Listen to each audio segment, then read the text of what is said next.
Hello दोस्तों, सभी को जय हिंद। मैं हूं सिंघम सर और आप देख रहे हैं आपका अपना YouTube channel Singham sir GK. आज हम भारतीय इतिहास का एक और महत्वपूर्ण टॉपिक आपके लिए लेकर आए हैं, वैदिक कालीन नदियां। एसएससी, रेलवे या एमपी की कोई सी भी एग्जाम हो, यहां से एक प्रश्न आने की प्रबल संभावनाएं रहती है। आज इस टॉपिक को हम ट्रिक के माध्यम से याद करने का प्रयास करेंगे। आइए देखते हैं। वैदिक कालीन नदियां, जैसा कि दोस्तों हम जानते हैं कि वैदिक काल का जो कालखंड है वो है 1500 ईसा पूर्व से 600 ईसा पूर्व। और वैदिक काल को भी दो भागों में बांटा गया है, ऋग वैदिक काल और उत्तर वैदिक काल। ऋग वैदिक काल और उत्तर वैदिक काल। ऋग वैदिक काल जो है उसका कालखंड 1500 ईसा पूर्व से 1000 ईसा पूर्व तक माना गया है।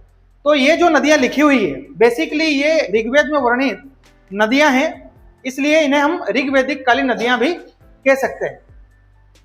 आर्यों का निवास स्थान, हम सब जानते हैं कि वैदिक सभ्यता की शुरुआत आर्यों के द्वारा की गई थी। और ऐसा बताया जाता है इतिहास में कि आर्य सबसे पहले भारत के उत्तर पश्चिम क्षेत्र में आकर बसे थे, और जिस क्षेत्र में वो आकर बसे उस क्षेत्र को कहा गया सप्त सिंधु प्रदेश।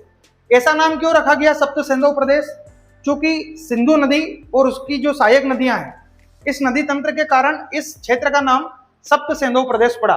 जैसे कि ये 7 नदियां आपको यहाँ पर दिख रही है। कई बार इन नदियों का उत्तर से दक्षिण में क्रम पूछ लिया जाता है, तो उत्तर से दक्षिण में का क्रम याद रखने के लिए एक ट्रिक हमने बनाई है, सीझे चिराव सतगग्गर। इस मानचित्र में हम देखेंगे कि देखिए, सबसे पहले आपको सबसे ऊपर दिख रही है उत्तर दिशा में सिंधु नदी। ये सिंधु है, तो सी से हो गया हमारा सिंधु, जे से हो गया हमारा झेलम, ची से हो गया चिनाब, रा से हो गया रावी, व से हो गया व्यास, सत से हो गया सतलज, और ये घग्गर नदी। तो इस प्रकार आर्यों का निवास स्थान सीजे चिराव सत घग्गर से हम याद कर सकते हैं, और इन नदियों का उत्तर से दक्षिण का क्रम भी हम याद कर सकते हैं। अब दोस्तों, एक प्रश्न आता है एग्जाम में यहां से कि कोई सी भी नदी दे देगा और पूछेगा कि इस नदी का प्राचीन नाम क्या था, या वैदिक काल में इस नदी को क्या कहते थे, या कोई प्राचीन नदी का नाम दे देगा और पूछेंगे कि भैया इसका आधुनिक काल में क्या नाम है। तो हम यहां देखते हैं, जैसे कि हमने इसको क्रम से जमा दिया है वही सीजे चिराव के हिसाब से। देखिए, सिंधु नदी, तो सिंधु नदी को वैदिक काल में कहते थे हिरण्यनी। हिरण्यनी। बाद में जब यवन भारत आए तो उन्होंने इसको इंडस कहा। क्या कहा? इंडस। हिरण्य का मतलब होता है सोना या स्वर्ण। और चूंकि सिंधु नदी और उसकी जितने भी सहायक नदी तंत्र है, वे सब आर्यों के जीवन, संस्कृति, सभ्यता, उनकी आर्थिक, धार्मिक सभी प्रकार की गतिविधियों के लिए आधार थी, महत्वपूर्ण थी। क्योंकि हम सब जानते हैं वैदिक सभ्यता में मंत्रोच्चार, धार्मिक अनुष्ठान, इन सबका बहुत महत्व था। और उससे पहले क्या करना पड़ता था? नदियों में, पवित्र नदियों में स्नान करना पड़ता था। तो इसलिए जब आर्य यहाँ आकर बसे तो उन्होंने पशुपालन, खेती, ये सब नदियों के किनारे पर ही करना शुरू किया। तो कहा गया कि ये जो सिंधु नदी है ये तो सोना उगलती है, तो सोना हिरण्य का ही एक पर्यायवाची शब्द है, इसलिए सिंधु नदी को कहा गया हिरण्यनी। आगे देखते हैं झेलम। झेलम का प्राचीन नाम वितस्ता था। और दोस्तों, यवन जब भारत आए, सिकंदर जब भारत आया, तो उन्होंने वितस्ता नदी को हाइडे स्पेसिस कहा।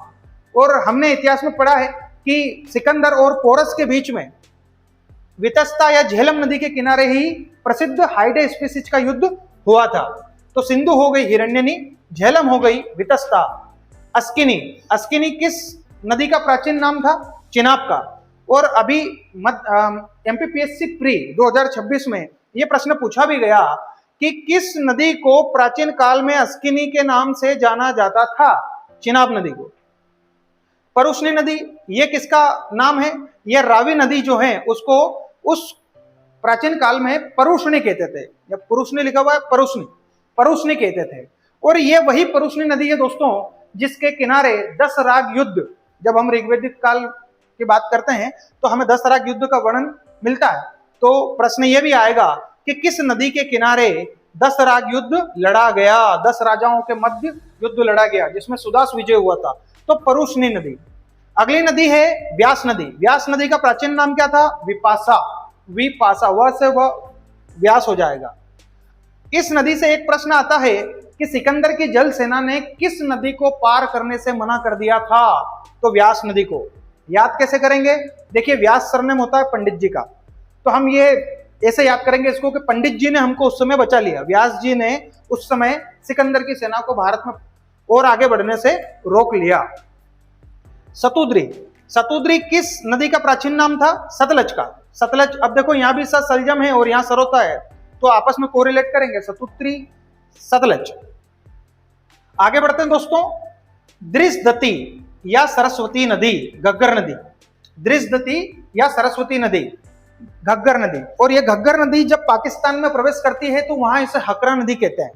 तो घग्गर का पुराना नाम अगर हमसे पूछा जाए तो दृशदती या सरस्वती नदी। और यहां से एक प्रश्न ऐसा बनता है कि वेदों की रचना किस नदी के किनारे की गई? सरस्वती नदी। वैदिक काल में नदी तमा, माते तमा, पवित्र नदी, क्योंकि माते तमा, नदी तमा का मतलब होता है पवित्र नदी। किसे कहा गया है? सरस्वती को। किसे कहा गया है? सरस्वती। सर्वाधिक पूजनीय नदी कौन सी थी आर्यों की?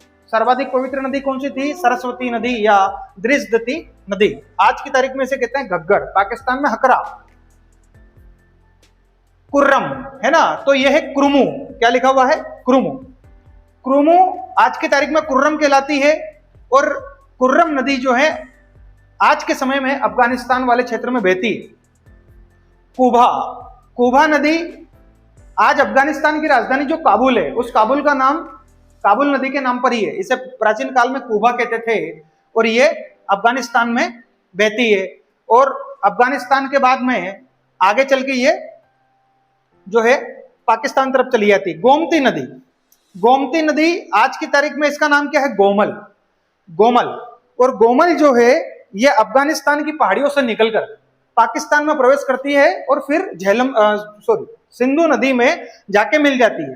तो गोमती नदी का आधुनिक नाम क्या है? गोमल। एक और नदी है सुवास्तु नदी। सुवास्तु नदी का आधुनिक नाम क्या है? स्वात। स्वात घाटी हम सुनते ही है, तो स्वात घाटी कहाँ है? पाकिस्तान में है ना, तो स्वात नदी कहाँ हो जाएगी? पाकिस्तान में। अगली नदी है सदानीरा। सदानीरा किसे कहा जाता था? गंडक। किसे कहा जाता था? गंडक। ये गंडक जो है नेपाल और भारत दोनों में बहती है और यहां पर शालिग्राम पत्थर मिलते हैं, इसलिए इसे नारायणी भी कहा जाता है। क्या कहा जाता है? नारायणी। आप कमेंट में बताएंगे गंडक को कहां का शोक कहा जाता है ना, किस देश का शोक कहा जाता है गंडक को? तो एक बार फटाफट हम फिर से रिवीजन कर देते हैं, है ना। सिंधु नदी का प्राचीन नाम क्या था? हिरण्यनी। क्यों कहते थे? क्योंकि हिरण्य का और ऐसा कहा जाता था, माना जाता कि ये सोना उगलती। तो सिंधु का हो गया हिरण्यनी। झेलम, वितस्ता, चिनाब, अस्किनी, रावी, परुष्णी, व्यास, विपासा, सतलज, शतुद्री, घग्गर, दृशदती या सरस्वती, कुर्रम, क्रुमु, काबुल, कुभा, गोमल, गोमती, स्वात, स्वास्तु, गंडक, सदानेरा। मतलब हमने आधुनिक नाम से प्राचीन नाम और प्राचीन नाम से आधुनिक नाम दोनों प्रकार से हमने इसे सीख लिया। अब इस वीडियो के अंत में आपके लिए प्रीवियस ईयर क्वेश्चन भी डाले गए हैं ताकि आपको पीवाईक्यू के माध्यम से थोड़ा सा जो है आपका रिवीजन हो जाए, आपका टेस्ट हो जाए। तो पहले आंसर भले सामने लिखा हो, आपको पहले मन में सोचना है, बिना देखे आपको आंसर देना है। आगे बढ़ते हैं। देखिए पहला प्रश्न है, ऋग्वेद में उल्लेखित परुष्णी नदी का आधुनिक नाम क्या है? सोचिए, दिमाग पे जोर डालिए। उसके बाद हमने बताया था कि भाई परुष्णी नदी के किनारे 10 राग युद्ध हुआ है और उसका आधुनिक नाम क्या है? रावी नदी। क्या नाम है? रावी नदी। अगला प्रश्न है, सूची 1 को सूची 2 से सुमेलित कीजिए। मतलब ये देखिए, आपको एक और पैटर्न मिल गया यहाँ पे कि सिंगल नाम ना पूछते हुए वो ऐसा आपको मैच करने का दे सकता है। अस्किनी, वितस्ता, सतुद्री, विपासा। तो हम सब जानते हैं अस्किनी किसका नाम था? अस्किनी चिनाब का। अस्किनी चिनाब का। वितस्ता व्यास का, नहीं, वितस्ता जो है झेलम का, विपासा व्यास का, सतुद्री सतलज का। तो इस अनुसार जो है हमारा ऑप्शन ए सही होगा। तो इस प्रकार के भी प्रश्न एग्जाम में पूछे जाते हैं। आगे बढ़ते हैं दोस्तों। ऋग्वेद में उल्लेखित सदानीरा नदी का आधुनिक नाम क्या है? सोचेंगे। गंडक नदी। और गंडक को किसका शोक कहते हैं? नेपाल का शोक कहते हैं। और नारायणी नदी भी इसे कहते हैं। क्यों? क्योंकि इसमें शालिग्राम पत्थर मिलते हैं, चिकने पत्थर। आगे बढ़ते हैं। ऋग्वैदिक काल में कुभा और क्रुमु नदियां कहां स्थित हैं? तो कुभा और क्रुमु इन दोनों नदियों को हमने अफगानिस्तान क्षेत्र में पढ़ा था। कहां पढ़ा था? अफगानिस्तान। इसका आधुनिक नाम क्या है? काबुल। इसका आधुनिक नाम क्या है? क्रुमु का कुर्रम। तो इसका आंसर हो जाएगा अफगानिस्तान। आगे बढ़ते हैं दोस्तों। ऋग्वेद में माते तमा, ऋग्वेद में माते तमा, देवी तमा और नदी तमा किस नदी को कहा गया है?